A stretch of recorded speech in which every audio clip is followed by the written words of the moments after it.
खुलुमबाय आं सिबि रानी ब्रह्म गोजोन फुंबिलिनि बयनिसिमबो गाहाम हामलायनायखौ जासिहरनाय थाबाय आसा खालामो नोंथांमोना गासिबो मोजाङैनो दङ नोंथांमोननि थाखाय आं गोदान मोनसे भिडिअ लानानै फैबावबाय अन्नानै भिडिअखौ जोबजासिम नायलांदो डाकाति केसाव रमेश दैमारिखौ एनकाउन्टार खालामदों पुलिसा दिसपुर पुलिसा रमेश दैमारिनि सायाव एनकाउन्टार खालामदों जराबादाव गुलि गावदों जायजों रमेश दैमारिनि आथिङाव जोखोम जानो गोनां जादों पुलिसा फोरमायथिनाय बायदिब्ला रमेश दैमारिया गुवाहाटीआव आइजोनि माला बोख्लाबनो थाखाय फैदोंमोन बेखौ खौरां मोननायनि उनावनो रमेश दैमारिखौ पुलिसा हमदों बेनि उनाव डाकाति केसाव लोब्बा थाबावनाय सुबुंखौ जराबादनि 13 माइल गारबस्तियाव हमनो थांनायावनो रमेश दैमारिया खारनो नाजादोंमोन होननानै फोरमायथिदों बेयावनो रमेश दैमारिनि सायाव गुलि गावनो गोनां जादों होननानै फोरमायथिदों पुलिसा फोरमायथिबावदों दि रमेश दैमारिया बेनि सिगांबो गोबां लुथिनाय खामानिफ्राव आखाइ दंबोयो जेरै धोन सम्पतिखौ लानानै क्राइम खालामनायनि हेंथा गसर दङ लांखारनायनि गसर दङ आइजोफोरनि सनामाला बोख्लाबनाय मबाइल बोख्लाबनाय बेफोरनि अजद दङ आरो बेफोरनि सीसीटीवी फुटेजबो दङ होननानै फोरमायथिदों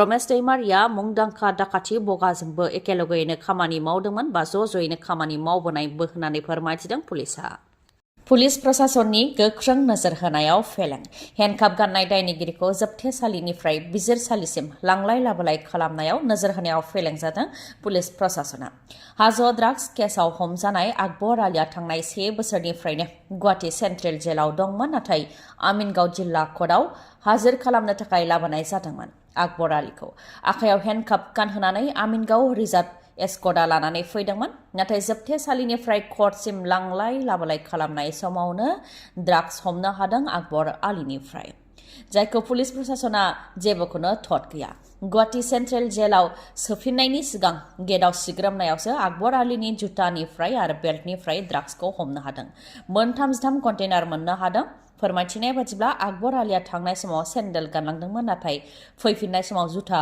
गानबोदोंमोन नाथाय ड्राग्स लाबोखुमानायनि फारसे जेबोखौनो थट गैया पुलिस प्रशासना बेखौ लानानै पुलिस प्रशासननि नोजोर होनायाव सोंथि बेरखांदों ओजोंहाय ड्राग्स लांनायनि दायाव आकबर आलिनि हेंथा फिन आरोबाव बशिष्ठ थानायाव केस रेजिस्टार खालामनाय जाबाय सोंथिया बेसो जोबथेसालिनि सिङावबो ड्राग्सनि फालांगि गोबां जासै नामा जायनाखि रायजो नाङैनो ड्राग्सनि फालांगि जानाया गोबां बांदों ड्राग्सनि फालांगिखौ होबथानो थाखाय जेसेबांनो राहा लादों एसेबांनो ड्राग्सनि फालांगिया बांनायनिफ्राय बांनायखौ नुनो मोननाय जादों धुब्रीनि जोबथेसालियावबो ड्राग्स बाहायनायनि अजद सिखांदों धुब्री जोबथेसालिनिफ्रायनो उदां जानाय सासे केदिया फोरमायथिनाय बायदिब्ला धुब्री जोबथेसालिनि मोनफ्रोमबो खथायाव टेब्लेट आरो पाउडारखौ बाहायनाय जायो नाथाय बेफोरखौ बबेनिफ्राय मोनोबा बेफोर बबेनिफ्राय फैयो बेखौ मिथिया होननानै फोरमायथिदों सासे केदिया जमदुवाराव UPPL दोलोआ बोसोरसालिया जथुम्मा खुंदों जेराव हेफाजाब हाबाफारि बा जयनिं हाबाफारिबो खुंदों UPPLनि दैदेनगिरि मन्त्रि उरखावगोरा ब्रह्म MLA लरेन्स इस्लारि आरो गोबां दैदेनगिरिफ्रानो बेयाव बाहागो लानायखौ नुनो मोननाय जादों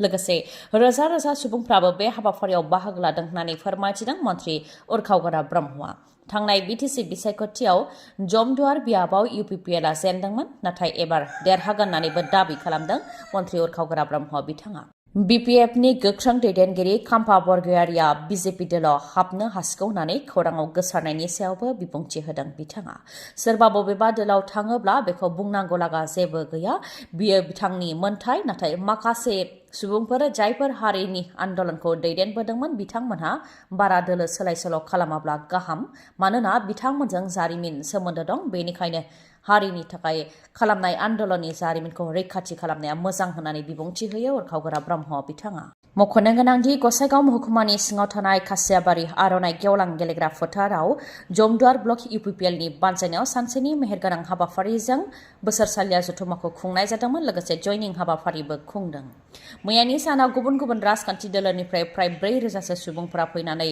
UPPL दोलाव हाबफैदों होननानैबो फोरमायथिदों UPPL दोलोनिफ्राय ओजोंहाय UPPL दोलोनि अनगायै BPF दोलोआबो जायगा जायगा जथुम्मा खुंदों BPF दोलोआ सराइबिलाव जथुम्मा खुंदों BPFनि गाहाय हाग्रामा महिलारी MLA रबिराम नार्जारी लोगोसे BPF दोलोनि गोबां मावथि आरो दैदेनगिरि आरो गोबां रायजो राजाफोरखौनो बाहागो लानायखौ नुनो मोननाय जादों साउथनि मुंदांखा सावथुन पुष्पानि नैथि बाहागो पुष्पा 2आ दिनै रिलिज जागोन रिलिज जानायनि सिगांनो 100 कौटि रांनि गोबां एडभान्स बुकिं जानानै गोदानै रेकर्ड खालामदों। KGF 2, बाहुबली 2 आरो RR नि बे रेकर्डखौ सिफायनानै गोदानै रेकर्ड खालामदों पुष्पा 2आ।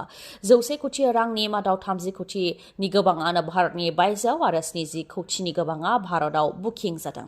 5 डिसेम्बर अदेबानि दिनै 12,000नि गोबां स्क्रिनफ्राव दिन्थिनाय जागोन आरो दिनैनि सानावनो 30 कौटिनि गोबां रां आरजिनो हागोननि एस्टिमेट दङ आरो भारतनि सावथुनाव गोदान रेकर्ड खालामगोननि आसा दङ।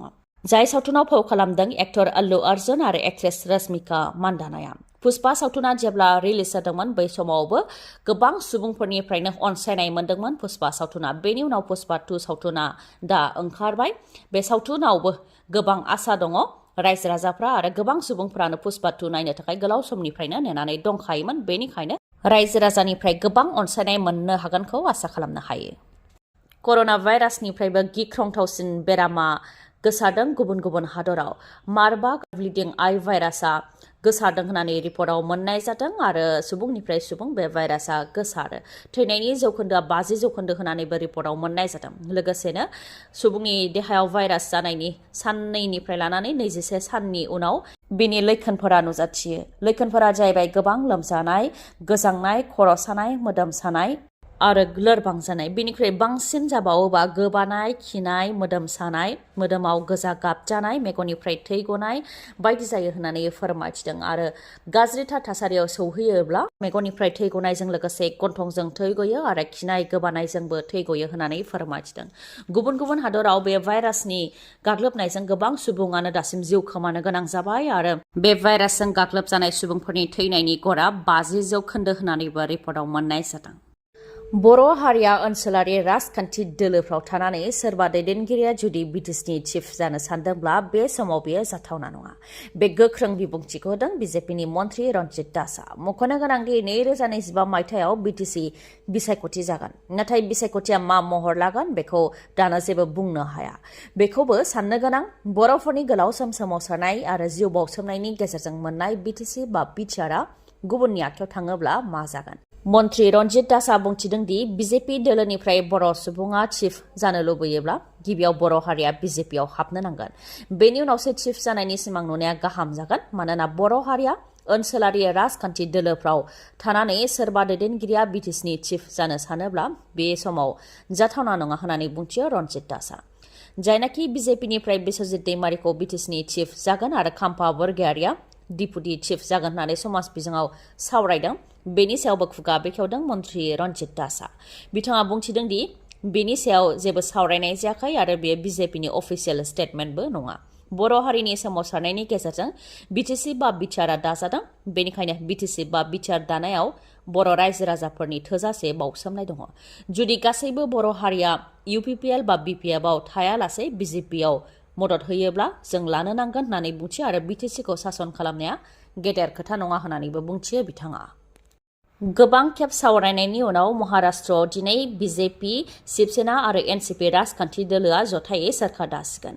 BJP दोलोनिफ्राय देवेन्द्र फडणवीस बिथाङा गिबि मन्थ्रिनि समायखिराखौ लासिगोन आरो सिगांनि महाराष्ट्रनि गिबि मन्थ्रि एकनाथ शिन्दे बिथाङा डिपुटि चिफ मिनिस्टार महरै समायखिरा लागोन। लोगोसे NCPनि दैदेनगिरि अजित पावाराबो समायखिराखौ लागोन। गोबां खेब सावरायनायनि उनाव दिनै समायखिराखौ लागोन। बिथांमोनहा मुम्बाइनि आजाद मैदानाव समायखिराखौ लागोन, जेराव प्राइम मिनिस्टार नरेन्द्र मदिजों लोगोसे हम मिनिस्टार अमित शाह बिथाङाबो बाहागो लागोन। लोगोसेनो 22 रायजोनि गिबि मन्थ्रिफोर बाहागो लागोन आरो 2,000नि गोबां आइजोफोरा बेयाव बाहागो लागोन होननानै फोरमायथिदों। नोंथांनि मेगनाव जेंना जादों नामा? जुदि जेंना जादोंब्ला आरो नोंथाङा मेगननि मोजां डक्टर नागिरदोंब्ला नोंथांनि थाखाय मोजां खौरां। बङाइगावनि आइ हस्पिटालाव फैगोन सिनियर आइ स्पेशलिस्ट डक्टर प्रबिन बसुमतारी। बिथाङा एम्स निउ दिल्लीनि बारग' SR, RPC आरो दिल्ली GNCTनि बारग' आइ कनसालटेन्ट। डक्टर प्रबिन बसुमतारीनि अनगायैबो मेगननि डक्टर आशराफुल आलम आरो डक्टर मेघाली शर्माखौबो बङाइगावनि आइ हस्पिटालाव नोंथांमोनहा मोननो हागोन। लोगोसेनो कम्पिउटार पेक'नि गेजेरजों केटारेक्ट सार्जारि खालामनो हागोन, जेराव जेबो सानाय गैयालासे फोथायनाय गैयालासे आरो गोख्रैनो गाहामाव फैफिननायखौ नोंथांमोनहा मोननो हागोन। आबुं थङा जाहैबाय बङाइगाव लवार आसाम हस्पिटालनि उल्था दिगाव बास स्टेन्डनि साखाथियाव। फुंनि 10 रिंगानिफ्राय मोनाबिलि 7 रिंगासिम मेगननि डक्टरखौ मोननो हागोन बे बङाइगावनि आइ हस्पिटालाव। माबाफोर सुलुं लानो गोसो दंबावोबा नोंथांमोनहा 6900949900 बे नाम्बाराव खौरां लाहरनो हागोन। गोजोन्थों। दिनैनि भिडिअआ एसेनोसै। गाबोन फिन लोगो मोनफिनबावगोन। नोंथाङा जुदि आंनि भिडिअखौ मोजां मोनदोंबा लाइक, कमेन्ट आरो शेयार खालामनो दाबाव। गोजोन्थों।